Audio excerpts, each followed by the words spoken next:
ہوا کچھ یوں کہ محترمہ مریم نواز صاحبہ نے میاں محمد نواز شریف صاحب اور شہباز شریف صاحب کی موجودگی میں اپنے جو کچھ تحفظات ہیں ان کا اظہار کرتے ہوئے یہ کہا کہ پارٹی کے اوپر جو پارٹی پنجاب میں ہے اس کے اوپر تو مریم نواز صاحبہ کی گرفت ہے، لیکن جو مرکز میں شہباز شریف صاحب کا جو ایک گروپ بن گیا ہے وفاق میں، اس کے اوپر محترمہ مریم نواز صاحبہ کی بالکل بھی گرفت نہیں ہے۔ شہباز شریف صاحب کو یہ کہا گیا کہ آپ مریم نواز صاحبہ کو جو وفاقی گروپ ہے اس کے اوپر بھی دسترس دیں،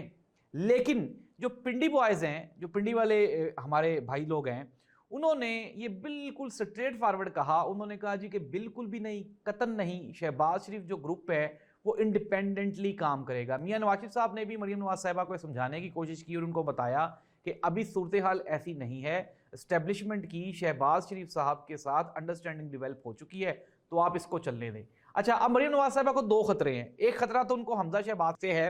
کہ آگے چل کے وہ ریپلیس کرے گا حمزہ شہباز مریم نواز صاحبہ کو، اور جو دوسرا خطرہ ہے وہ ہے پاکستان پیپلز پارٹی کے بلاول بھٹو زرداری سے۔ آصف علی زرداری صاحب نے پنڈی میں ایک ملاقات کے دوران کچھ بااثر شخصیات کو یہ بھی کہا، یہ میں سورسز کی خبر بتا رہا ہوں،